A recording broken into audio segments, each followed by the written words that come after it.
चलिए आज टॉपिक लिखिए सब कोई इलेक्ट्रॉनिक विन्यास।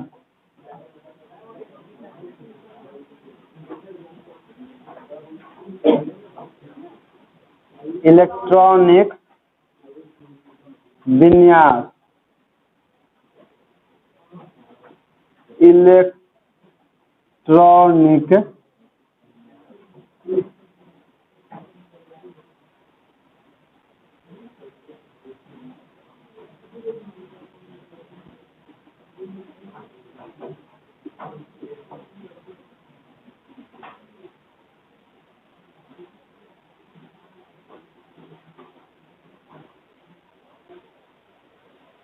देखिए इलेक्ट्रॉनिक विन्यास क्या होता है। जैसे हम लोग जानते हैं कि किसी भी परमाणु के नाभिक में सारे प्रोटॉन उपस्थित रहते हैं और न्यूट्रॉन भी नाभिक में होता है, लेकिन सारे इलेक्ट्रॉन जो है वो एक जगह नहीं रहता है, किसी एक कक्षा में अलग अलग कक्षाओं में इलेक्ट्रॉनों की संख्या अलग होती है। नाभिक हो गया, कक्षा के में कुछ इलेक्ट्रॉन होता है, कुछ इलेक्ट्रॉन एल में होता है, कुछ इलेक्ट्रॉन एम में होता है, यानी कि सभी कक्षाओं में इलेक्ट्रॉनों की संख्या अलग अलग होती है। इसीलिए इलेक्ट्रॉनों के सजाने का जो नियम होता है, इलेक्ट्रॉनों को सजाने का नियम होता है, वो सबसे पहले बोर नामक साइंटिस्ट क्या किए थे, बताए थे कि किस तरह से किसी कक्षा में इलेक्ट्रॉन को सजाते हैं। जैसे मान लीजिए कि सोडियम परमाणु है, तो सोडियम परमाणु में इलेक्ट्रॉन कै गो होता है, 11 गो। तो 11 इलेक्ट्रॉन को सजाने इस तरह से हम लोग कक्षा को पहले दर्शाते हैं कि पहला कक्षा है, दूसरा कक्षा है, तीसरा कक्षा एम। तो विभिन्न कक्षाओं में इलेक्ट्रॉनों को हम लोग सजाते हैं ना इस तरह से। एक मान लीजिए 8 गो, एक में 1 गो। तो जब परमाणु के विभिन्न कक्षाओं में हम इलेक्ट्रॉनों को सजाते हैं तो सजाने पर एक हमको व्यवस्था प्राप्त होता है। व्यवस्था मतलब कि एक संरचना प्राप्त होता है किसी विशेष तत्व का। तो जब किसी भी तत्व के विभिन्न कक्षाओं में उपस्थित इलेक्ट्रॉनों को हम लोग सजाते हैं तो सजाने पर हमको एक व्यवस्था प्राप्त होता है, और वही व्यवस्था उस तत्व का इलेक्ट्रॉनिक विन्यास कहलाता है। तो पहले के जमाने में ऐसे सजाया जाता था, जैसे कक्षा के कैपेसिटी 2 गो रखे के, तो कक्षा में के में 2 लिखिए, कक्षा एल का कैपेसिटी तो एक में 8 गो लिख दीजिए, लेकिन जहाँ तहाँ लिखिए, लेकिन 8 गो लिखना आपको, ठीक ना। तो इस तरह से मान लीजिए कि हम 10-20 गो तत्व के दे दे इलेक्ट्रॉनिक विन्यास लिखे लगी, स्पेस भी ज़्यादा लगेगा और समय भी ज़्यादा लगेगा। तो एक्चुअल में इलेक्ट्रॉनिक विन्यास होता ऐसे ही है, लेकिन उसको हम लोग सारणी के रूप में कन्वर्ट करेंगे आगे चल के, क्योंकि किसी भी तत्व का इसे बार बार बनाएंगे तो ज़्यादा जगह लगेगा, ज़्यादा समय भी लगेगा। विज्ञान के काम होता है किसी भी काम को आसान बनाना और कम जगह में एडजस्ट करना। इसीलिए टेक्नोलॉजी दिन पर दिन छोटा होते जा रहा है। पहले कंप्यूटर कितना बड़ा था, आज कंप्यूटर धीरे धीरे कितना छोटा हो जाएगा, हाथ में आ गया अब कंप्यूटर, ठीक ना। विज्ञान का काम ही होता है आसान करना, छोटा बनाना, जितना छोटा छोटा हो सके। चलिए तो लिखिए इलेक्ट्रॉनिक विन्यास के डिफिनेशन। किसी परमाणु के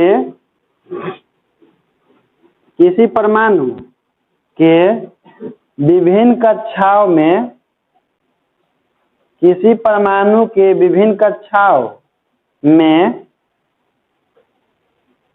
विभिन्न कक्षाओं में इलेक्ट्रॉनों को सजाने पर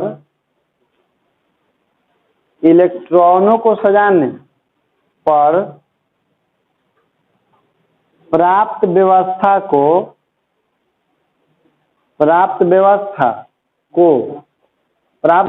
को उस तत्व का इलेक्ट्रॉनिक विन्यास कहते हैं।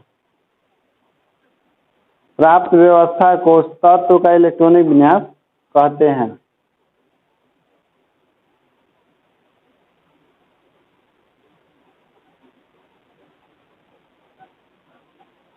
इलेक्ट्रॉनिक विन्यास कहते हैं। जैसे किसी भी तत्व की विभिन्न कक्षाओं में जब इलेक्ट्रॉनों को सजाते हैं ना, सजाने पर जो व्यवस्था प्राप्त होता है वही व्यवस्था उस तत्व का इलेक्ट्रॉनिक विन्यास। चाहे जिस तत्व का लिख रहे हैं, जैसे मान लीजिए कि हम लिथियम का लिखना चाह रहे हैं तो लिथियम लिख दीजिए, एजा पर एक नाभिक हो जाएगा। पहला लिथियम के पास कै इलेक्ट्रॉन होता है, तो पहला कक्षा में 2 गो, दूसरा कक्षा में 1 गो। तो यही व्यवस्था हो जाएगा लिथियम का इलेक्ट्रॉनिक विन्यास। तो पहले ऐसे इलेक्ट्रॉनिक विन्यास लिखा जाता था। अच्छा ये बताइए, हम लोग इलेक्ट्रॉनिक विन्यास कहाँ लिखते हैं? प्रोटोनिक विन्यास या न्यूट्रॉनिक विन्यास क्यों नहीं लिखते हैं? क्योंकि सजाने की आवश्यकता उसको पड़ती है जो अलग अलग होता है। सारे प्रोटॉन तो एक ही जगह होते हैं, सारे न्यूट्रॉन तो एक ही जगह होते हैं, तो न्यूट्रॉन और प्रोटॉन को सजाने की आवश्यकता नहीं पड़ता है। सजाने की आवश्यकता किसको पड़ता है? आज जो इलेक्ट्रॉन को सजाने पर व्यवस्था प्राप्त होता है वही व्यवस्था क्या कहलाता है? इलेक्ट्रॉनिक। इसी कारण से हम लोग केवल इलेक्ट्रॉनिक विन्यास लिखते हैं और लिख सकते हैं, प्रोटोनिक विन्यास और न्यूट्रॉनिक विन्यास नहीं लिख सकते हैं, क्योंकि होता है नहीं तो लिखिए कहाँ से? साइंस में जो होता है उसी को लिखा जाता है। जैसे विभिन्न कक्षाओं में इलेक्ट्रॉन होता है, इसलिए विभिन्न कक्षाओं में इलेक्ट्रॉन को सजाते हैं, सजाने पर जो व्यवस्था प्राप्त होता है वही इलेक्ट्रॉनिक है। अब प्रोटॉन तो होबे नहीं करता विभिन्न कक्षा में, तो वह कैसे समझा सजाए? सजा ही नहीं सकते हैं, इसलिए प्रोटोनिक विन्यास भी नहीं होगा, नहीं न्यूट्रॉनिक विन्यास होगा। तब विभिन्न कक्षाओं में इलेक्ट्रॉन को सजाने के लिए बोर ये अपना नियम दिए हैं। बोर नाम वैज्ञानिक एगो नियम दिए हैं जिसको बोर ब्यूरी योजना के नाम से हम लोग जानते हैं कि कैसे किस कक्षा में कितना इलेक्ट्रॉन को सजाएंगे। हाँ मालूम है ना आपको? किसी भी कक्षा में इलेक्ट्रॉन संख्या कैसे निकाला जाता है? 2n स्क्वायर है ना। तो चलिए वही पढ़ाने वाले हैं। लिखिए टॉपिक बोर ब्यूरी योजना। टॉपिक नया है, बोर ब्यूरी आधा ब होता है दूसर का में, देखो ना लिख दे रहे हैं बोर ब्यूरी योजना। बोर हाँ योजना ना छूट गया है।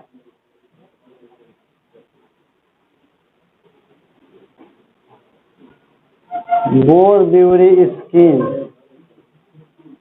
हाँ योजना मतलब स्कीम होता है, स्कीम मतलब योजना होता है। चलिए ये स्कीम काहे लिए लाया गया है? तो इलेक्ट्रॉन को सजाने के लिए उसके विभिन्न कक्षाओं में। हाँ 2n स्क्वायर। तो लिखिए कक्षा को सेल भी बोला जाता है ना, अब सेल है ये सौ लिखते हैं, ठीक ना। लिखिए किसी सेल में इलेक्ट्रॉनों की संख्या का निर्धारण, किसी सेल में इलेक्ट्रॉनों की संख्या का निर्धारण, इलेक्ट्रॉनों की संख्या का निर्धारण सबसे पहले बोर और ब्यूरी ने किया था। सबसे पहले बोर और ब्यूरी ने किया था, बोर और ब्यूरी ने किया था, इसलिए इसे बोर ब्यूरी योजना कहते हैं। इसलिए इसे बोर ब्यूरी योजना कहते हैं,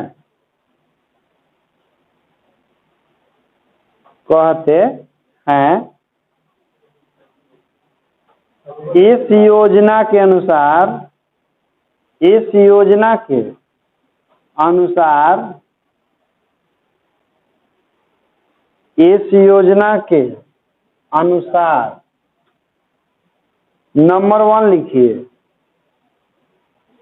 किसी भी सेल में उपस्थित, किसी भी सेल में उपस्थित इलेक्ट्रॉनों की अधिकतम संख्या, इलेक्ट्रॉनों की अधिकतम संख्या 2n स्क्वायर हो सकती है। किसी भी सेल में उपस्थित इलेक्ट्रॉनों की अधिकतम संख्या 2n स्क्वायर हो सकती है, जहां n बराबर कक्षाओं की संख्या,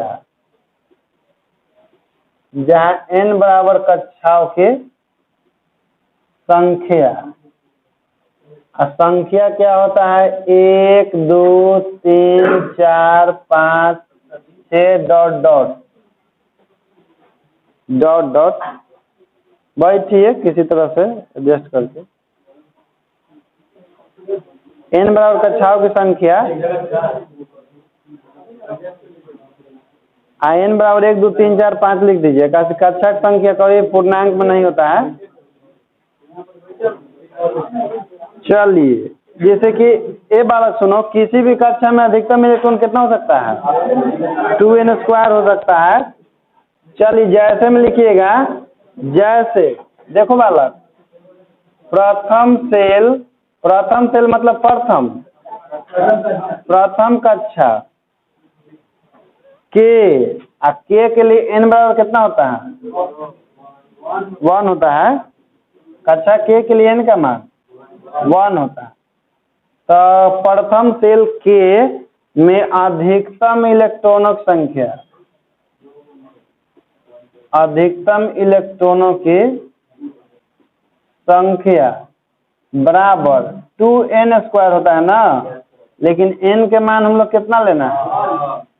तो 1 के स्क्वायर, तो 2 गुना 1 बराबर 2 आएगा। उसी तरह से लिखेंगे दूसरा नंबर द्वितीय सेल के लिए। द्वितीय सेल L यानी कि n बराबर 2 में अधिकतम इलेक्ट्रॉनों की संख्या। इसी तरह सब निकाल सकते हैं आप। तो इसका हो जाएगा 2n² यानी कि 2 गुना 2 का स्क्वायर यानी कि 2 गुना 4 बराबर 8, यानी कि दूसरा सेल में कई गो? 8 गो। इसी तरह से लिखेंगे तृतीय सेल KL, उसके बाद M, इसके लिए n बराबर कितना होता है? में इलेक्ट्रॉनों की अधिकतम संख्या हो जाएगा 2n² बराबर 2 गुना 3 के स्क्वायर बराबर 2 गुना 9, यानी कि कितना? 18। बड़ी आसान है निकालना। चतुर्थ सेल n यानी कि n बराबर 4 में इलेक्ट्रॉनों की संख्या 2n² यानी कि 2 गुना 4 का स्क्वायर बराबर 2 गुना 16 दूना 32। इसी तरह से E हो जाएगा पंचम सेल। 5 तक निकालिए, इतने से काम हम लोग हो जाता है।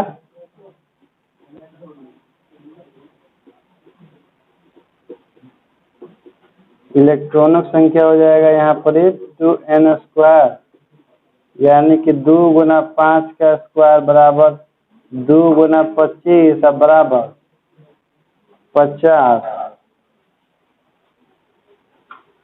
तो किसी भी कक्षा में अधिकतम इलेक्ट्रॉनों की संख्या होगी 2n², यानी कि पहला कक्षा में अधिकतम 2 गो, दूसरा में अधिकतम 8 गो, तीसरा में 18, चौथा में अधिकतम 32 गो, फिर उसके बाद 50 गो। अधिकतम का मतलब होता है ना कि अधिक से अधिक उतना, हाँ, उससे ज्यादा नहीं।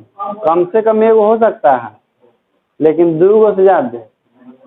अधिक से अधिक दूसरा में 8 गो हो सकता है, 5 गो, 1 गो, 2 गो, 3 गो, 4 गो, 5 गो, 6 गो, 7 गो, मैक्सिमम 8 गो, लेकिन ओकरा में 9 कभी नहीं लिखा है। नहीं तो अभी खाली नियम नंबर 1 लिखे हैं आप लोग, अब एक नियम नंबर 2 लिखिए। छठा भी निकाल सकते हैं, लेकिन हम लोग के इतने से काम हो जाता है। जो ज्ञात तत्व है ना 118 हो ना, तो उतना की इलेक्ट्रॉनिक मीडिया से इतने से लिखा जाता है, इसलिए छठा के हम लोग नहीं निकालते।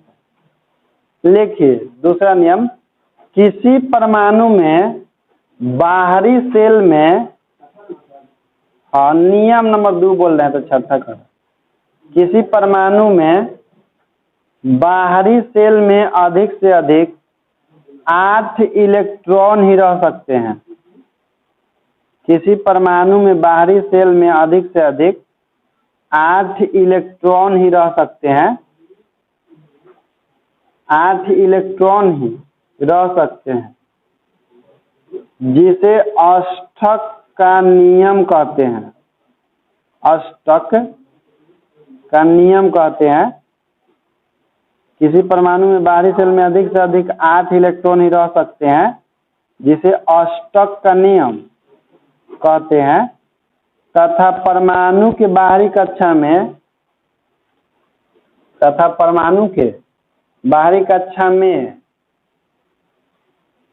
8 इलेक्ट्रॉन हो जाने पर, परमाणु के बाहरी कक्षा में 8 इलेक्ट्रॉन हो जाने पर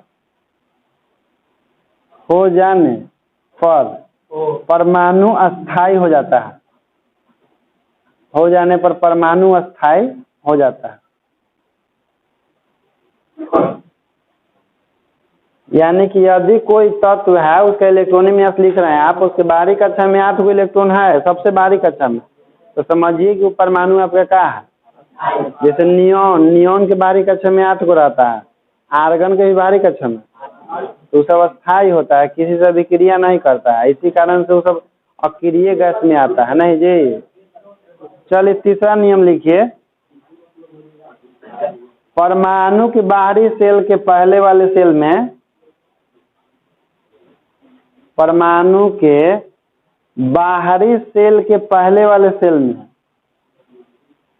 परमाणु के बाहरी सेल के पहले वाले सेल में अधिक से अधिक 18 इलेक्ट्रॉन ही रह सकता है।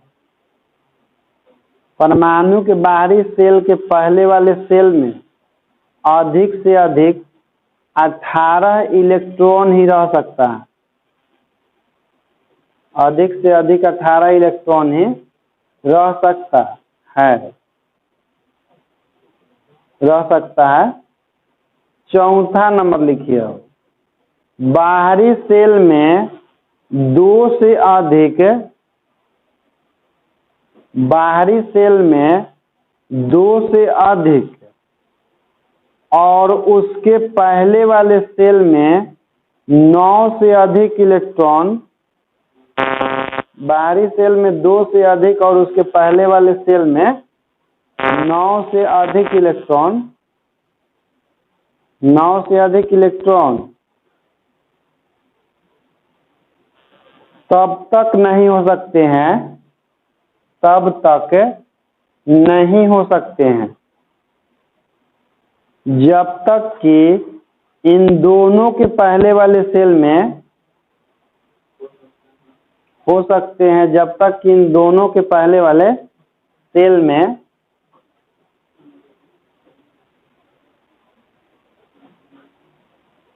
पहले वाले सेल में इलेक्ट्रॉनों की संख्या, इलेक्ट्रॉनों की संख्या नियम 1 के अनुसार पूर्ण नहीं हो जाती है। इलेक्ट्रॉनों की संख्या नियम 1 के अनुसार पूर्ण नहीं हो जाती है। नियम 1 के अनुसार पूर्ण यानी कि पूरा नहीं हो जाती है। जैसे नियम 1 जो है वही सबसे मेन नियम है। ये सब जो है मेन नियम नहीं है आपका, सब ओकरे पर है कि अधिक से अधिक 2n² इलेक्ट्रॉन रह सकता है। 2n² ज्यादा नहीं हो सकता, ओकरे पर हम लोग काम हो जाएगा केवल नियम पर, ठीक ना। इसलिए तो कह रहे हैं कि नियम 1 पर ध्यान दीजिए, क्योंकि वही मेन नियम है। बाकी सब तो फेल कर जाता है, जैसे आता है तो देखिएगा 18 के बाद फेल कर जाता है। हाँ ना, 18 पर फेल करता है, 18 के बाद 19 पे। चल लिखिए द टॉपिक, क्योंकि नियम लिखा है उसका कोई फायदा नहीं जब तक इलेक्ट्रॉनिक विन्यास न लिखा जाए। लिखिए कुछ तत्वों के इलेक्ट्रॉनिक विन्यास की सारणी, फिर से लिख लीजिए, काम है। कुछ तत्वों के इलेक्ट्रॉनिक विन्यास की सारणी, कुछ तत्वों की इलेक्ट्रॉनिक विन्यास की सारणी, जिसको हम लोग टेबल भी बोलते हैं।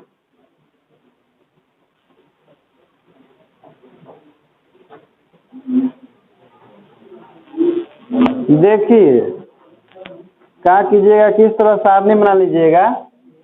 एकरा में लिखिएगा तत्व। वैसे ये बताइए, उदासीन परमाणुओं में इलेक्ट्रॉन की संख्या कितनी होती है?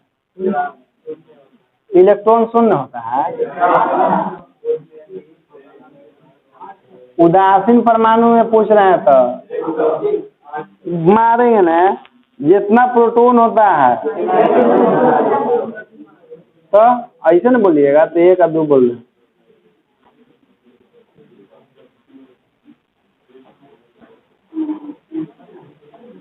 बनाइए।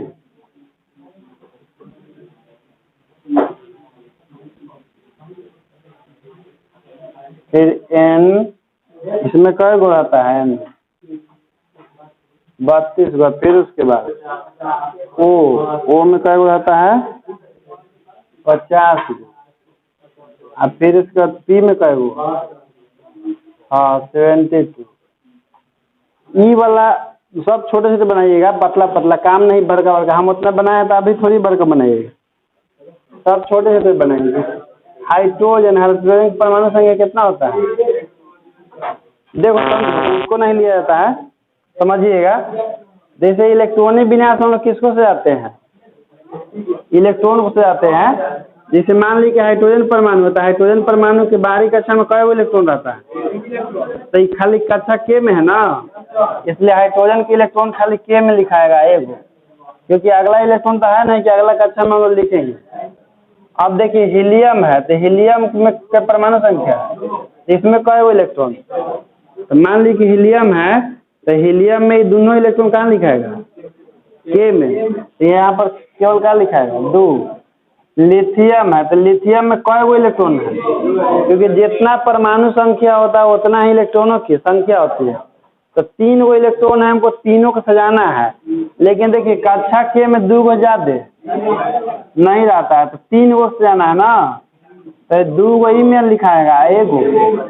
लेकिन एक्चुअल में होता ऐसे है, ठीक ना। लिथियम है ना, तो इस तरह से हो गया कि पहला कक्षा में 2 गो और फिर दूसरा कक्षा में एगो। लेकिन इसी को हम लोग सारणी में लिखते हैं, तो इस तरह से लिखते हैं कि कक्षा के में आपका 2 गो हो गया, कक्षा एल में, ठीक ना। ऐसे लिखते चलिए, लिथियम, लिथियम के बाद बेरिलियम, जेकर परमाणु संख्या 4 होता है, 2 गो एकरा में 2 गो। इसलिए नहीं कि हम लिख रहे हैं इसलिए होता है, नहीं, जो होता है उसको हम लिख रहे हैं। बेरिलियम हो गया, बेरिलियम के बाद तो 5 नंबर, तो 2 आई में 3। फिर इसके बाद कार्बन, परमाणु संख्या 6 होता है, तो 2 गो इलेक्ट्रॉन, इसमें 4 गो इलेक्ट्रॉन। नाइट्रोजन 7, 2 कितना, जैसे परमाणु संख्या 7 है, इसका मतलब कि 7 गो इलेक्ट्रॉन है। इसके बाद हो गया आपका ऑक्सीजन, तो एक परमाणु संख्या 8, तो 2 गो इसमें लिखाएगा, 6 गो। एल में 8 गो ज्यादा नहीं रह सकता, ठीक ना, ध्यान दीजिएगा। फिर फ्लोरीन, तो 9, एकरा में 2, एकरा में 7। फिर उसके बाद नियॉन, तो नियॉन के परमाणु संख्या तो 2 गो इसमें, 8 गो इसमें। फिर इसके बाद सोडियम 11 इसमें, तो 2 8। देखो वाला कैपेसिटी है 11 गो, लेकिन इसका कैपेसिटी हो गया पूरा ना। एकड़ में 2 गो रह सकता था, 2 गो हो गया। एकड़ में 8 गो रह सकता था, 8 गो, तो एगो एक्स्ट्रा हो गया ना, एगो ही में आ जाएगा। अब मैग्नीशियम, तो मैग्नीशियम क्या होता है परमाणु संख्या 12, तो 2 8 2। फिर इसके बाद एल्युमिनियम, तो इसका परमाणु संख्या 13, तो 2 8 3। सिलिकॉन, तो सिलिकॉन का होता है आपका 14 परमाणु संख्या इसका होता है, 2 8 4। फिर इसके बाद फास्फोरस, तो इसका परमाणु संख्या 15, 2 8 5। 15 को पूरना चाहिए, ठीक ना। अब ध्यान रखना चाहिए किसी कैपेसिटी ज्यादा भी नहीं हो। 16 है, तो 2 8 6। फिर इसके बाद क्लोरीन, तो 17 होता है इसका, 2 8 7। देखिएगा ऊपर नीचे नहीं हो। आर्गन 18, 2 8 8। फिर इसके बाद पोटेशियम, परमाणु संख्या 19, 2 8 9, जबकि नहीं होता है।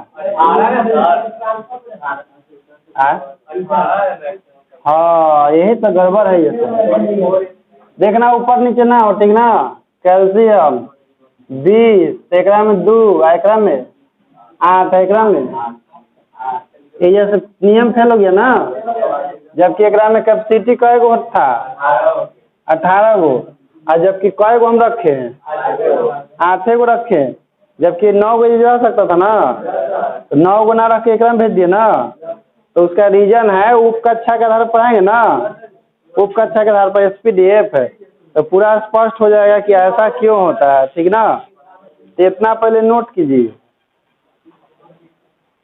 देखो इसके बाद जैसे अक्रिय तत्व के लिख रहे हैं, कैसे कि एक बार फिर इसका लिखाना है। जैसे अक्रिय तत्व में से लिखना है हमको क्रिप्टन के, फिर उसके बाद जेनन के, फिर उसके बाद रेडॉन के, फिर उसके बाद अंतिम में रेडॉन होता है। क्रिप्टन 36 होता है आपका। हीलियम का तो दूसरा नोट था ना। कई वो अक्रिय गैस होता है प्रकृति में, जिसमें से वायुमंडल में कौन नहीं पाया जाता है? रेडॉन वायुमंडल में नहीं होता है, मालूम है ना। बाकी सब गैस है।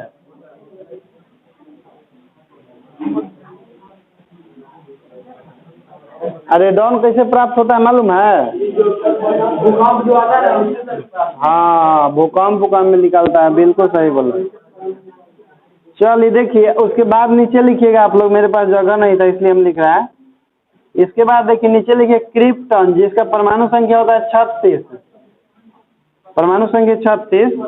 इसका होता है 2, 8, 18 और फिर 8, 26 को पूरा है। फिर उसके बाद जेनॉन, जेनॉन की कितना होता है परमाणु संख्या?